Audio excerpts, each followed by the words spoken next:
Hey, Wellness Warriors. Welcome back to the Wellness Revolution, your weekly dose to expert wellness tips so you can live an intentional life free of burnout. I'm your host, Dr. Mylaine Riobé. I'm a double board certified medical doctor in the fields of OBGYN, integrative and functional medicine, and I have a special area of expertise in traditional Chinese medicine. And so this gives me a very unique and holistic view into wellness in general and burnout in particular.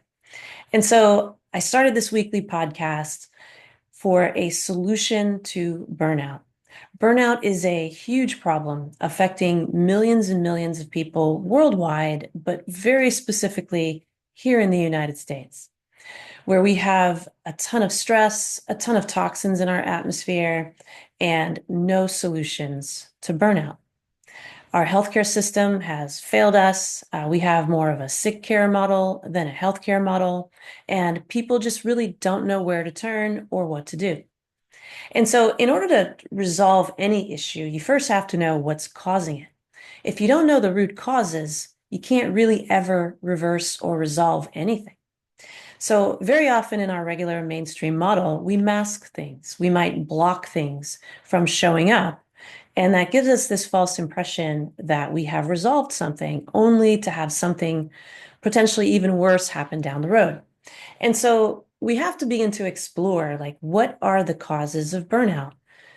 And why are we suffering so much here in the United States with it?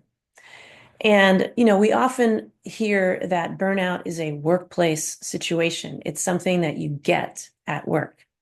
And I don't agree with that. And many experts now are beginning to disagree with the World Health Organization definition of burnout, which places it squarely in the workplace. And while it may be unmasked in the workplace, it starts usually from within.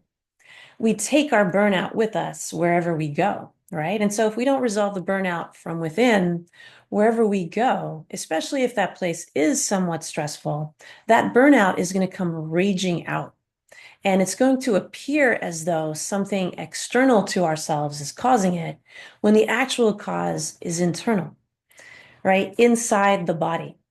And that's actually really great news, right? It's really empowering to know that, wait, I can fix my burnout from the inside out, and I don't have to rely necessarily on my boss or corporation or places outside of myself to do things so that I can, be burnout free in that environment. And the truth is that pretty much no matter what anyone does on the outside for you, if you don't fix what's going on the inside, it's not going to be a good fit. And that burnout is going to be unmasked in some other environment or in some other situation. And so, yes, the workplace can be very toxic, right? The 9 to 5 grind, 5 days a week. I have some clients that tell me they work 80 to 100 hours a week, and so, yes, that is a toxic workplace. Whether you're working from home, whether you have to, go into an office to work outside of the home, working that much is, of course, very, very toxic, right? And we can have a toxic boss. We can have toxic management. We can have people that just aren't people, people persons dealing with us. And that's really, really challenging, right? All of those things pose massive stressors. The thing about stress is it's not just psychological, right? It's not just an unpleasant, mental experience that we're having at work. There's a lot going on the inside of the body, right? As the what we translate as a mental stress, right? Having to be around unpleasant people or doing things maybe we're not passionate about, that comes into the body and gets translated into physical things that go on in the body. And so burnout is not just a mental state. It's not a psychological state. It's actually a physical state. It's when that psychological mental stress becomes translated into hormones, neurotransmitters, chemicals that are, induced under fight or flight, induced under stress. If those go on for too long and they're unaddressed, they become physical things, physical imbalances in our metabolism that then create a burnout state. And then that becomes this vicious circle, right? That we can't get out of. And that is burnout.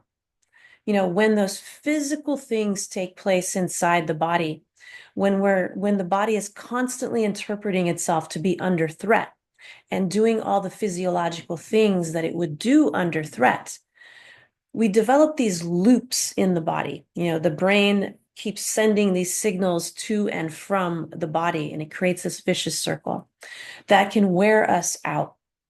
So burnout can do a couple of things, right? Stress, if it's going on for too long, can do a couple of things. One is it can wear us out. It can use up resources that we don't have, right? Or we can run out of resources even if we have them, and we can end up in this depleted state. That's deficiency, right? So that burnout is due to I'm missing stuff that I need for my metabolism to run so that I can maintain my balance and equilibrium on a physical level so that I can support my brain and the psychology and the mental aspects that help me stay out of burnout. So that's deficiency. Then there can also be what we call excess conditions, right? Too much of things. Those things will come in the form of inflammation and toxins. So again, when we're in this fight or flight situation with these, mental and psychological circumstances that impose stress reactions on our bodies, we're more prone to building inflammation in our bodies. We're more prone to holding on to toxins in our bodies, right? The systems that are within us that would manage inflammation, that would manage detoxification, can become worn down, but also very toxic. So what happens is we start to accumulate toxins. We start to accumulate inflammation. Sometimes we can see the inflammation, right? We feel kind of bloated and we feel like we're holding on to water weight. We may have swelling, puffy faces, bloating in our abdomens, even swollen ankles and things like that. Sometimes we'll gain weight kind of out of the blue, 2-3 pounds overnight. That's inflammation, right? That you're holding on to, usually due to stress. Also toxins, right? The same systems that manage inflammation, that remove toxins, if they're overburdened, overwhelmed, then all of the garden variety toxins that we're exposed to on a daily basis pile up in our bodies. And so that becomes an excess situation. We have too much of stuff. What that does that causes burnout is it kind of bogs down the pipes, right? It clogs the pipes that would allow metabolism to run. And so when our metabolism is trying to run, what it's trying to do is it's trying to power our body functions, right? So when we look at the definition of metabolism and what it is, loosely translated, metabolism is how every single cell in your body makes energy for itself out of your food and oxygen that you breathe in order to convert that food and oxygen into usable energy. And then it takes that energy and then it powers whatever functions it's supposed to perform with that energy. So we have about 40, 50, sometimes 60 or even 70 trillion cells in our bodies. Every single one of those cells has to make its own energy. The energy doesn't just show up for it to use. It comes in the form of food and oxygen. And every single cell has to take that food in, that oxygen in, mix it all up into this cycle we call the Krebs cycle. That Krebs cycle is powered by enzymes, which are proteins, but even more importantly than the enzymes, that cycle that your cells use to make energy is powered by vitamins and minerals and amino acids. And so if that nutrition's not there, your body can't make usable energy and you become depleted, right? And so metabolism drops under those circumstances. If your metabolism drops to the point where your body has to kind of shut down certain functions because it can't do them, because it can't make enough energy, it's going to make you tired, right? Because your body is looking for you to rest so it can catch up with its deficits, right? So fatigue is the body's natural, response to not being able to make enough energy for whatever the reason. So in the case that we're talking about now of deficiency, it's because it's getting depleted, right? So either you're so stressed out that you're not keeping up with your food demands, right? So stress is kind of like we're sitting in a car and the transmission's in neutral and we have our foot on the gas. And so the engine's revving, but the tires aren't moving because the car's in neutral, right? But we're still blowing through gas. We're still going to empty our gas tanks, even though we haven't moved an inch, right? That's stress. So stress sits there and it causes us to use more gas. It causes us to use more resources in the form of food, hormones, neurotransmitters, even oxygen, right? We tend to waste oxygen when we're under stress because we're not taking in enough oxygen when we're under stress. We tend to shallow breathe. So we can kind of outpace the body's oxygen demands, not on a gross level, not to the point where we turn blue, but on a macro level, like on the level of the cells. There are pockets inside of your body that aren't getting enough oxygen. If they don't have enough oxygen, they can't run that cycle and make energy, and they become very depleted. And so burnout under those circumstances due to stress is due to depletion. I can't keep up with my demands because I'm not breathing properly. Maybe I'm not getting enough sleep because my sleep's interrupted by all the stress, and I'm not eating well because of all the stress, right? Stress tends to reduce our appetite because when we think of what stress is, right, it's your body thinking it's under threat. Now, we're beginning to understand with scientific research that the inside of the body doesn't understand levels of stress. Stress is either all or none on the inside. Now, we have brains, and so our brain can very quickly surveil our environment to see if we're really actually under threat or not. But the problem is that there's a mismatch between the inside of the body and the brain. The brain, despite, scanning the environment and seeing that there's no bear, there's no tiger, there's no lion chasing after us. The problem with that is the chemistry that's going down into the body in response to the brain thinking it's under threat, even if it's for a split second, is that it already has sent the chemicals down for a fight or flight reaction. It's already turned on the panic signal by the time it looks around and sees that there's no actual threat.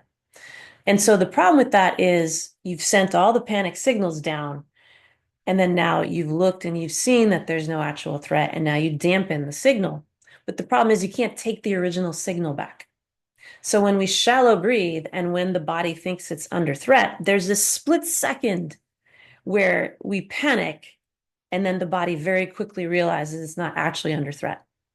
Now, where the vicious circle comes in is if we're shallow breathing, right? When we tend to be stressed out, we're usually not cognizant of our breath. We're usually not taking intentional breaths. And so what happens when we're not taking intentional breaths is we shallow breathe. And so this creates this vicious circle between the breath and the brain. So the brain controls the nervous system of the body, which then controls a lot of cellular function. So if you're sending a shallow breath signal to your brain, what you're doing is you're telling the brain to panic over and over again every breath that you take. So every time you breathe, the brain immediately sends all the panic signals down, all the adrenaline, the cortisol, all the bad stuff that we talk about under stress immediately gets dumped into the body. And then the brain is very quick, split second, it scans and it sees there's no threat, and it doesn't keep sending those signals after that. But then you take another shallow breath and you tell the brain to panic one more time. And it does. It just sends all the panic signals down, and then it boom, quickly looks. The thing about that is that your brain will never override your breath.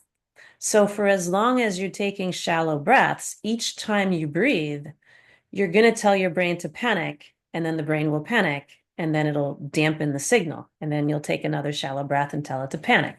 On and on this goes, right? No matter how many shallow breaths you take, your brain will not override that because it's such a fundamental fight or flight response to take a shallow breath. So if we were to actually see a threat coming at us, the first thing we would do is, and then run, right? So that shallow breath is ingrained in the fight or flight response. And so the brain will never override it. And so this is how we get into these vicious circles and vicious loops with stress. Now, what happens when the brain keeps sending that panic signal down and then it dampens it is it's almost like a windshield wiper, right? I use this analogy with my clients. It's like a windshield wiper just going back and forth all day. Panic, never mind. Panic, never mind. Panic, never mind, right? That creates a lot of stress and tension in the body. So you don't feel panicked because as soon as the panic signal goes down, it gets turned off again. So you don't feel panicky, but you may feel a little angst, a little anxious, you know, and that is the physiology of your body being altered by that fight or flight response over and over again. And so again, that's like sitting in a car and you put your foot on the gas and then you let it go. And then you put your foot on the gas and you let it go. But you're keeping your car in neutral with the engine on. You're going to run out of gas, right? But you're not even going to move an inch. It's the same thing with stress. And so what happens on the inside of us is our cells are responding to that stress and they're using more gas. They're feeling like they need to make more energy. And then eventually they start running out of energy because if there's too much stress and you're not eating just right, you're not getting enough sleep, you're not moving your body enough, or your detoxification mechanisms aren't working well, your body will not be able to keep up with the metabolic demands, and it's going to send you into this tailspin of burnout. And so this is how like physical things happen inside the body. And this is why burnout is being linked to diseases, right? Because now our metabolism isn't functioning well, it's out of balance, but we still have to do certain things, right? Our hearts still have to beat, our lungs still have to breathe, right? Our brain still has to function.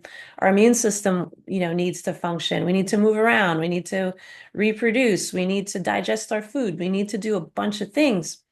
And if we can't keep up with that demand, one of the earliest warning signs is fatigue. Now, when you start to feel a little bit tired, like most of us will blow that off and we'll just keep going, right? We won't stop because we have to do this and we have to do that. We have to, if we have kids, we have to do our activities with our children, take care of our children, go to work, do whatever the things are that we do on an ongoing basis. So we tend to ignore those early warning signs. And then they just get worse over time, right? And then sometimes what happens is it gets unmasked by you catching a cold, for example. I can't count how many clients I've had. They were like, yeah, I was a little tired. And then I caught a cold and I became exhausted. Right. And then they assume it's the cold that created that. Like maybe they got mononucleosis or something like that. But really, what was going on is all of the things were falling apart before you got the cold. And then the cold was the straw that broke the camel's back. Right. So in the case of burnout, like a workplace related burnout situation, that's the straw that breaks the camel's back, but it's not a straw, right? It's a little heavier than a straw. It's like maybe, a boulder and not really a straw. And so burnout really gets unmasked in the work environment because, really the work environment is not most of the time well suited to our circadian rhythms and how our bodies need to function and flow. And so, we have to kind of put those things to the side while we're in the workplace. And this is what starts to unmask what's been already going on in the body, to create a burnout state. And then again, just because it's the last place you were when you started to feel the burnout, the immediate assumption is it must be my job, right? And then people will take a sabbatical or they'll go on vacation or maybe they'll quit their job and go, do something else that they think will be more conducive to, having a more balanced lifestyle, or they'll start their own business or what have you. And then they take their burnout with them, right? So they might feel a little bit better temporarily while they're on the vacation or while they've started that new job or while they've started that new business, the adrenaline of the thing that's new gets us going again. And then unfortunately, we take all the physical things with us into that workplace that placed us at risk for burnout to begin with. And then the burnout just starts to creep back in again.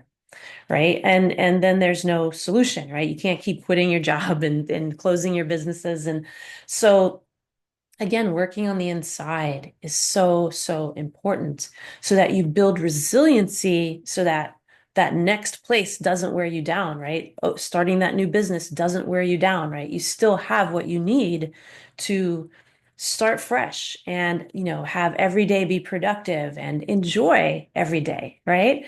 We're so like, we're so stressed out about being stressed out and burnt out that we don't actually even enjoy our own lives, right? We're just like robots, running from putting out one fire to another all day. And then we don't even get to enjoy our lives, right? And next thing you know, like it's next year and you don't even know what you did with the prior year, right? So how do we get that joy back? How do we get that passion back? How do we get that motivation back? It starts on the inside, right? So the first step is to know, like, okay, what are the causes of burnout on a physical level? What did stress do to me on the inside physically that created this burnout that is now this vicious circle with my mental and psychological, well-being that creates this perfect storm that we call burnout? What is going on in here? Because we can more easily fix what's going on in here. We can more easily rebalance what's going on in here than to convince, our bosses to behave differently or to bring new things into the workplace, right? Not that we shouldn't do that, not that we shouldn't advocate for ourselves in the workplace, but we don't want to give our power away in that way. Like it's great to, want to see those changes and to take the steps to make sure that those changes are implemented. But at the same time, we need to be building resiliency against stress by looking at what's going on inside of me, inside of my cells on a physical level that is creating this burnout. And how do I get to fix it, right? And so there are 6 dynamic metabolic types that explain the causes of burnout. They are patterns of imbalance in metabolism. So when we talk about a dynamic metabolic type, we're not talking about like the typical metabolic types that you may have heard of, like ectomorph, mesomorph, and endomorph. What we're talking about here is something that is changing, it's dynamic. So it changes from one state to another state. So you need to know what state you're currently in that's creating the burnout so that you know the roadmap to get yourself out. So a dynamic metabolic type is essentially how metabolism is malfunctioning or how your metabolism is out of balance, right? So a dynamic metabolic type, there are 2 broad categories. So one is to determine if the dynamic metabolic type is one of deficiency or one of excess. So if you remember, we talked about deficiency being I'm missing stuff. I'm missing vitamins, minerals, maybe hormones that my body needs to run its metabolism. Or it can be excess, right? I have things in my metabolism's way that is blocking it, that are blocking it. Like I have inflammation in the way. I have toxins in the way. There are ways that you can figure out if you're a deficient dynamic metabolic type or an excess dynamic metabolic type by asking yourself 5 simple questions, which we'll talk about later in the podcast. But those are the first 2 broad categories. Once you know if you're deficient or excess, the next thing you want to know is what's my temperature? So am I a hot deficient dynamic metabolic type? Am I a cold deficient dynamic metabolic type? Or am I a temperature neutral deficient dynamic metabolic type? And then you want to know the same thing if you're an excess dynamic metabolic type. Am I a hot excess, a cold excess, or a temperature neutral excess dynamic metabolic type? Once you know those broad categories, you can nail down your dynamic metabolic type, right? So let's say, for example, that you are a hot deficient dynamic metabolic type. When you do the 5 questions on our burnout assessment, which we'll go over later in the podcast, you'll know exactly which of these dynamic metabolic types you actually are. Now, the point of knowing your dynamic metabolic type is to resolve it, to get rid of it, right? You don't want a dynamic metabolic type because that tells you that there's an imbalance in your metabolism. So you want to resolve it so that as you go through the 5 questions, you don't fall into the categories anymore because it's resolved, right? So once you know, okay, I'm a hot deficient dynamic metabolic type. What does that mean, right? So you're going to do the 5 questions and you're going to notice things like when you ask yourself the questions like, yeah, I wake up kind of tired and I get worse as the day goes by. Like, moving around doesn't help me. I actually feel worse when I move around. Yeah, if I can take a nap, I feel better. Resting really helps me out a lot. Those are some of the things to know that I'm a deficient dynamic metabolic type, right? So if you're deficient, resting is going to help you because it's going to help you build back up your resources while you're not moving around, right? Um, and if you feel worse as you move around, that's telling you that you were already depleted and now you're getting even more depleted as you move around. So you're getting even more tired, right? And then whether or not you're hot or cold or temperature neutral has to do with how you perceive temperatures. So if you're the one that feels hot all the time, you're always the one ripping off your jacket when nobody else thinks it's hot in the room. You're the one, trying to force the air conditioner, to bring the temperature, cooler and cooler while none of your friends and family think it's hot in your place, then you're a hot dynamic metabolic type. And so that's how okay, I'm a hot deficient. Once you know how your metabolism is out of balance, once you know that dynamic metabolic type, I'm too hot and I'm deficient, you automatically know how to fix it, right? So if you're too hot, you need to cool yourself down.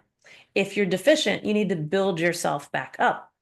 And so there are strategies that you would do using what I call the 4 pillars of wellness in order to strategize how do I build myself back up and how do I neutralize my perception of temperature, right? And there are specific strategies using the 4 pillars. I call them eat, move, rest, and detox. So there are 4 pillars of wellness that we talk about. So the first step is I want to know my dynamic metabolic type because that's going to tell me the roadmap. It's going to give me exactly the why I'm burnt out and the how of getting myself out of a burnout state.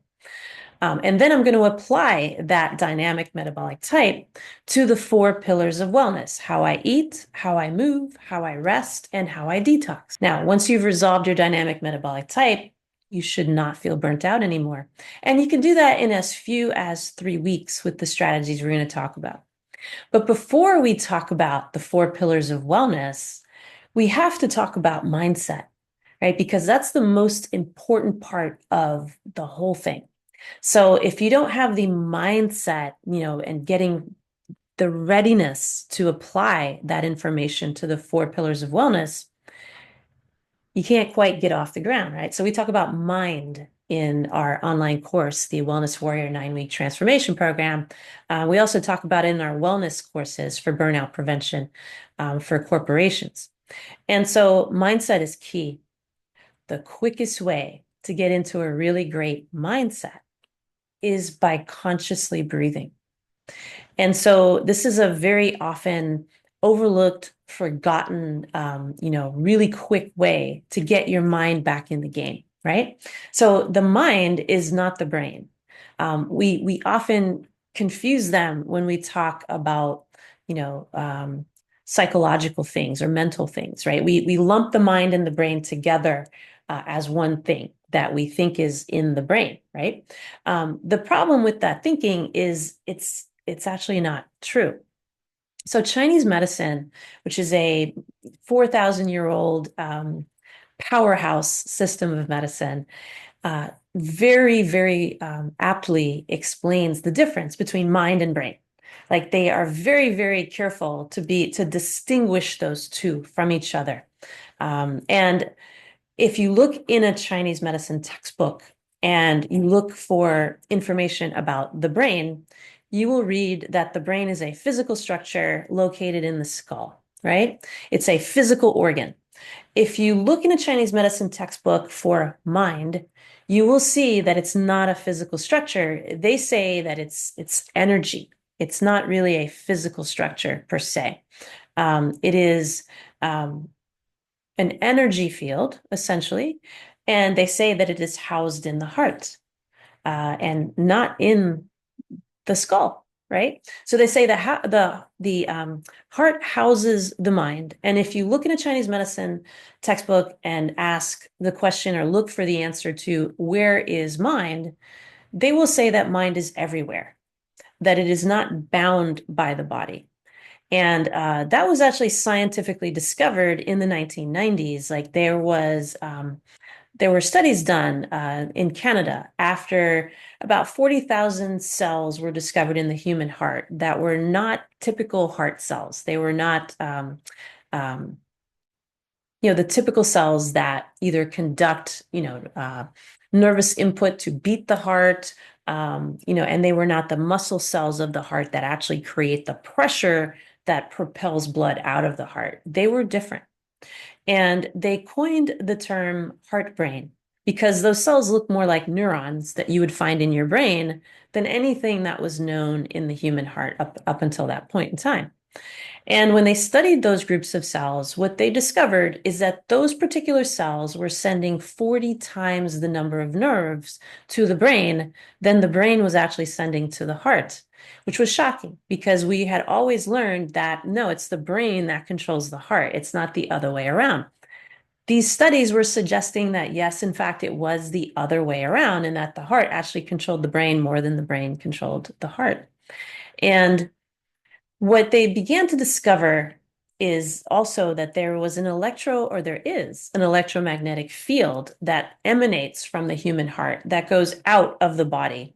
It's not confined in the body. It goes out about 8 to 11 feet. They're not quite sure exactly how far out it goes, but it's definitely not confined. It's way out there, 8 to 11 feet away from the body. And they determined, rather, that this electromagnetic field was 100 times more potent than the electromagnetic field emitted by the human brain. And so, again, this was very, very shocking. And what they began to understand is through your breath, you can control the way that this field sends data into the brain. And how the brain actually then responds. So in Chinese medicine, they have a premise that says that the heart controls or commands the body. The heart commands the body. And when I first studied Chinese medicine, I didn't understand what they meant by that. What do you mean the heart commands the body? Like for us in mainstream medicine, we understand it's the brain that commands the body. But in Chinese medicine, they say, no, it's the heart. And these latest studies are proving them to be true. It is actually the heart that commands the body through our breath, right? So we have conscious control as to whether the heart is in command or if we leave the brain to its own devices, right? When we leave the brain to its own devices, nothing good comes of it. We're beginning to understand that the brain doesn't actually think the way we think it thinks. And what it's actually doing is processing and receiving information and then using memory that it has stored to make sense of the information or the data that it's receiving. So your brain is actually more of a receiver than a thinker of information. And what inputs and helps the brain to get the more organized data is actually the electromagnetic field of the heart, the human heart. And so if we leave the brain alone, it's going to constantly trigger past memories to try and make sense of what's happening to it in the moment, because our brain can't process all the data that's coming at it at the same time. So we get upwards of 10 million, 11 million bits of data to the brain per second. The human brain can only process somewhere between like 15 bits of data to about 40 bits of data per second out of the potential 10, 11, 12 million bits it gets per second. So in order to make sense of what's happening to itself, it has to take each bit and relate it to the next bit and fill in the gaps with memory. And so the brain is mainly our fight or flight tool, right? Its main purpose is to keep us alive, right? Its main purpose is to assure our survival, so that we can understand threats, what's a real threat, what's not a real threat.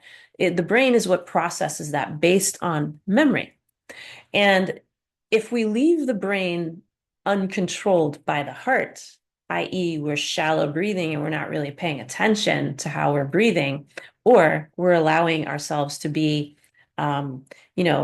somewhat manipulated by stress in our external environment, we create a situation where we shut the heart off. Like we don't allow it to command the body. Obviously, the heart will continue to beat. It's not going to turn off in that way, but it turns off in the way that it sends the data, the information to the brain. And we end up having the brain just kind of by itself trying to make sense of its environment, which it can't really do well. And this is what creates this constant fight or flight, anxiety, angst, within the brain, is our lack of attention to how we breathe. So when we want to get our mind in the game, we have to intentionally breathe. And the good news is we don't have to do that all day long. In fact, we only have to do it for 3 minutes, 3 times a day. So the Institute of Heart Math has done studies now for about 30 years to show that a very simple breath technique that you do for 3 minutes, 3 times a day helps you to have the heart in command of the body, so that you build resiliency against stress. And the markers that we can look for to see that this is actually the case is what we call heart rate variability. And so it's the heart. It's actually the way that the heart beats from beat to beat that matters.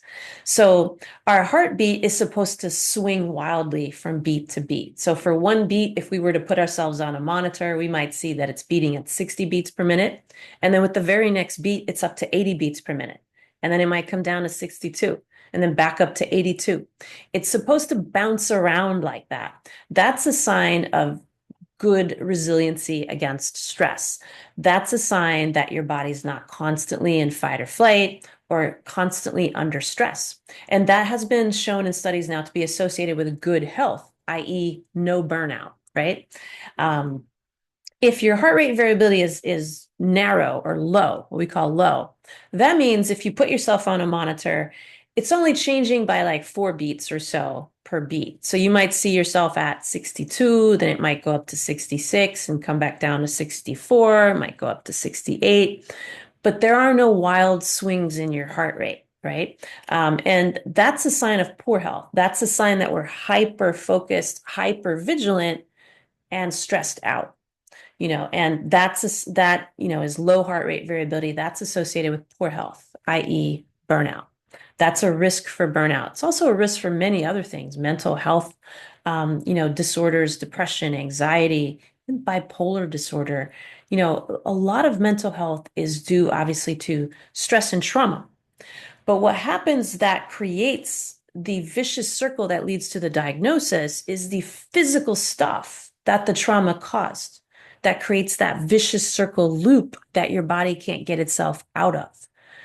So when we work on heart rate variability through taking conscious breaths, what we're doing is we're allowing the body to get itself out of that default mode into a better state in general, where it's more relaxed.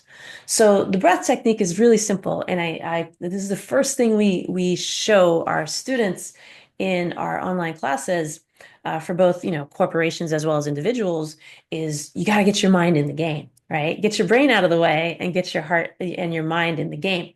That's how you build the motivation to do the things that you'll need to do to get the physical stuff rebalanced. So it's really nice and simple. It's an inhale for 5 seconds. So you only breathe through the nose during this technique, and you breathe for 5 seconds in and 5 seconds out, only through the nostrils. You never hold your breath. You never breathe through the mouth. What that does is it sets the body back into a relaxation mode, and it takes the body out of the stress, fight, or flight mode. How it does that is when you take a deep breath, what you're doing is, because your lungs are somewhat like triangles or bells, right? They're more narrow at the top and much wider at the bases. When you take a deep breath, you're driving air all the way to the bottom of your lungs, which means that you're flooding your body with oxygen because there's a lot more surface area down there to exchange oxygen. When your body is flooded with oxygen, it perceives itself to be safe.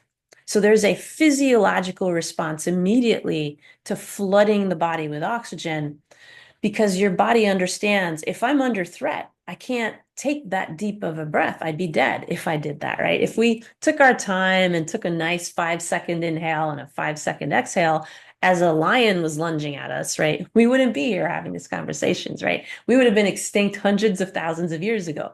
So, the body understands like, hey, if I can take a deep breath and perceive all this oxygen in my cells, that means I'm safe. And so what's happening is your breath is actually signaling the brain to turn on the side of the nervous system that we call the parasympathetic nervous system, which is part of the autonomic nervous system. So it's kind of that background, subconscious, nervous system that we understand controls our heart rate, it controls our breathing, it controls our body temperature, controls our pores to open and close and things like that.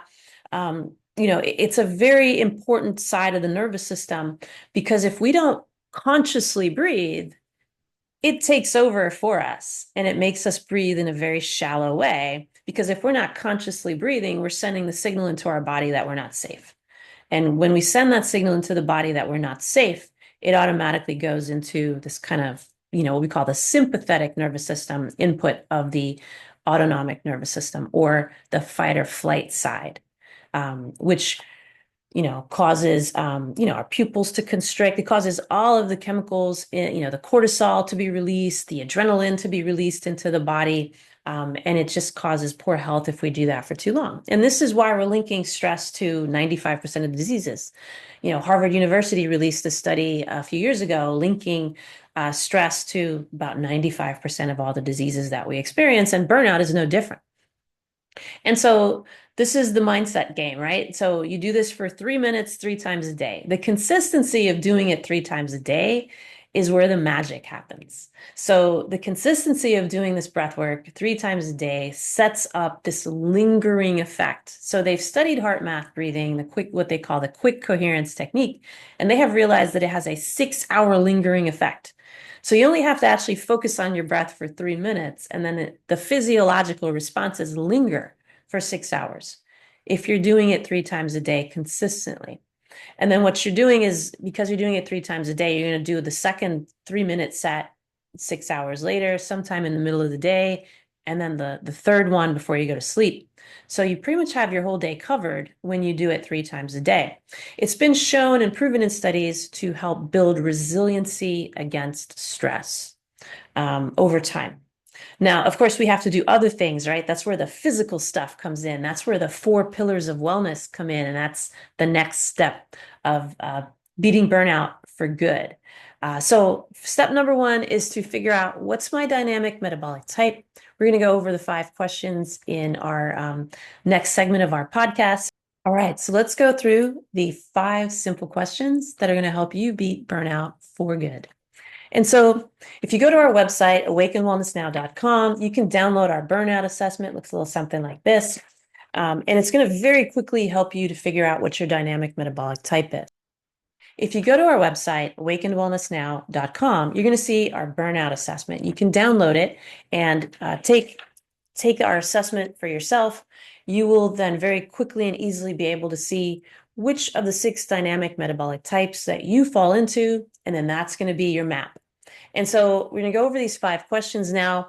And in our burnout assessment, I also include some tips for the 4 pillars of wellness.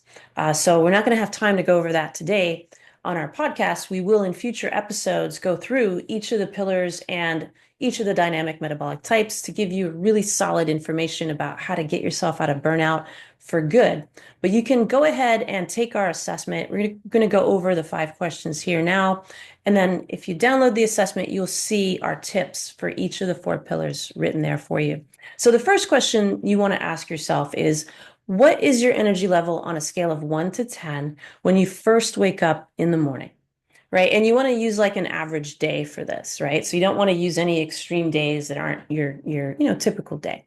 So you want to come up with a number. Most people that are burnt out will have a number anywhere from like 3 to 5 or 6, right? And that's how they wake up on a scale of 1 to 10. 1 being they're too exhausted to get out of bed. 10, they can bounce out and do whatever they want. So keep that number in mind because you're going to use it throughout the assessment. The next question is, does this number go up or down as I move through my day? So if I start out a 3, Does it go up or down as I go through my day? And that's really important to know because it's going to tell you how your metabolism's out of balance, right? In relationship to whether or not it's deficient or excessive, as we talked about earlier. So if your energy goes down as you move around through the day, that's telling you that you have a deficient dynamic metabolic type, right? And you're going to see the arrow that points you towards the deficiency. So it's going to be really simple to do once you download the burnout assessment and take it. And then if you say, you know what, my energy actually goes up if I move through the day. Like if I move around, I feel much better.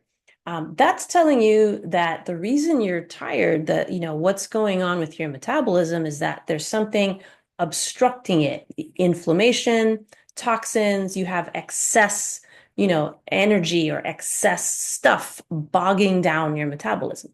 So that'll point you on the excess side. And then the next question is, does this number go up or down if I exercise? So that same number that you woke up with in the morning, if I go and work out, does that feel worse to me or do I feel better when I work out? Right? Now, if you're saying work out, I can't work out, I'm too tired, right? That's deficiency, right? So if you can't even answer the question because you can't exercise because you're too tired, you're going to see the downward arrow to go towards the deficiency side. If you say, you know what, if I work out, I actually feel better. So I actually enjoy working out because if I sit still too long, I don't feel good, right? That's telling you again that the imbalance that you're experiencing or your dynamic metabolic type is excess. There's stuff in the way. So that's going to point you towards the excess side. And then the next question is, does that number feel better or worse if I take a nap? So if I were to take a power nap, 15, 30-minute nap, will my 3 go up to a 4, 5, or 6? Or will it plummet down to a 2 or a 1? Right? If you're saying, you know what, my naps make me feel better, I actually feel much better. That's telling you again that you have a deficient dynamic metabolic type. And so as you're going through these questions, it'll become very clear which side you're on, in terms of your dynamic metabolic type. So these questions really hammer it out for you.